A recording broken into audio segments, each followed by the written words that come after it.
नमस्ते, एक technology YouTube च्यानलमा यहाँहरूलाई स्वागत छ। आजको यस श्रृङ्खलामा मैले चाहिँ पर्चेज अर्डर गरेको सामानलाई रिसिप्ट नोटमा राखिसकेपछि अब हामीले चाहिँ त्यसको बिल पेन्डिङ भएको अवस्थामा अब त्यो बिल पेन्डिङलाई कसरी चाहिँ एक्सेप्ट गर्न सक्छौं त पर्चेज इन्भोइसमा कसरी राख्न सक्छौं भन्ने बारेमा चाहिँ आजको यस श्रृङ्खलामा देखाउँदै छु। आउनुस् भिडियोबाट सुरु गरौँ र भिडियो चाहिँ हजुरलाई कस्तो लाग्छ जस्तो लाग्छ सल्लाह सुझाव प्रतिक्रिया दिन नभुल्नु होला र भिडियो अन्त्यसम्म हेर्नु होला र भिडियो मन पर्यो भने लाइक अवश्य गर्नु होला।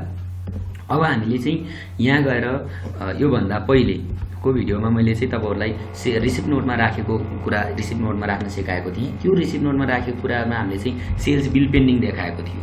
त्यो सेल्स बिल पेन्डिङ भएको कुरालाई चाहिँ अब हामीले सेल्स बिल पेन्डिङ नदेखाउनको लागि चाहिँ के गर्नु पर्यो, अहिले पनि हामी हेर्न सक्छौं। यहाँ सेल्स बिल पेन्डिङ छ, यहाँ गएर हेर्यौं भने डिस्प्लेमा गएर स्टेटमेन्ट अफ इन्भेन्ट्रीमा गएर यहाँ हेर्यौं भने पर्चेज बिल पेन्डिङमा गएर हेर्यौं भने पर्चेज बिल पेन्डिङ छ। यो पर्चेज बिल पेन्डिङको कुरालाई चाहिँ कसरी हामीले चाहिँ अब एक्सेप्ट गर्ने त? अब हामी जान्छौं, यसको लागि चाहिँ सबभन्दा पहिला इन्भेन्ट्री भाउचरमा जाउँ। अब यहाँ गएर ERP9 बटन थिच्यौं भने पर्चेज इन्भोइस आउँछ। यो पर्चेज इन्भोइसमा गएर रेफरेन्स कोडमा चाहिँ बिल नम्बर राख्ने कुरा रहिहाल्यो हामीले पाएको बिलको। अब कोबाट अर्डर गरेको सामानको बिल आयो भनेर हामीले यहाँनेर पार्टी नेममा राख्नुपर्ने हुन्छ। अब यो चाहिँ एबीसी कम्पनीबाट एक्सेप्ट गरेको बिल आयो, हामीले एबीसी कम्पनी छान्छौं। अर्डर नम्बर कतिबाट अर्डर गरेको सामानको बिल आयो, अर्डर नम्बर 1 भनेर छान्नु पर्यो। यहाँनेर 1 देखाइरहेको छ। अनि इन्डब्लिस गर्छौं अनि पर्चेज लेजरमा पर्चेज भइहाल्यो। अब हामीले जो सामानहरु अर्डर गरेका थियौं, जुन सामानहरु प्राप्त गरेका थियौं, त्यो सामानको बिलहरु चाहिँ यहाँनेर प्राप्त भयो। अब इन्टर गर्छौं। यदि इन्टर गरेर यसरी एक्सेप्ट गरे पनि भयो, नभए सामानहरु हामीले भनेको जति सामानको बिल आएको छैन भने त्यसलाई पनि हामीले यहाँनेर राख्दिन सक्छौं।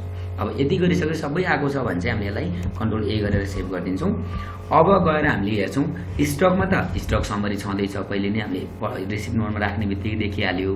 अब चाहिँ हामीले चाहिँ यसलाई के गर्न सक्छौं त डिस्प्लेमा गएर स्टेटमेन्ट अफ इन्भेन्ट्रीमा गएर यो पर्चेज बिल पेन्डिङ हेर्यौं भने अब बिल पेन्डिङ हुँदैन। हेर्नुस् सबै सामानहरु चाहिँ एक्सेप्ट भएको हुन्छ। यसरी चाहिँ हामीले के गर्न सक्छौं त पर्चेज अर्डर गरेको सामानलाई रिसिप्ट नोटमा राखेर रिसिप्ट नोटमा राखिसकेपछि बिल पेन्डिङ देखाएको कुरालाई चाहिँ पर्चेज इन्भोइसमा चाहिँ हामीले यसरी राख्न सक्छौं। आजको भिडियो यति नै थियो। हजुरलाई कस्तो लाग्यो भिडियो, जस्तो लाग्यो त्यस्तै सल्लाह सुझाव र प्रतिक्रिया दिन नभुल्नु होला।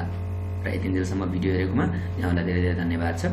र म नेक्स्ट भिडियोमा चाहिँ अब पर्चेज गरेको सामानलाई कसरी पर्चेज रिटर्न गर्न सकिन्छ भन्ने बारेमा चाहिँ देखाउने छु।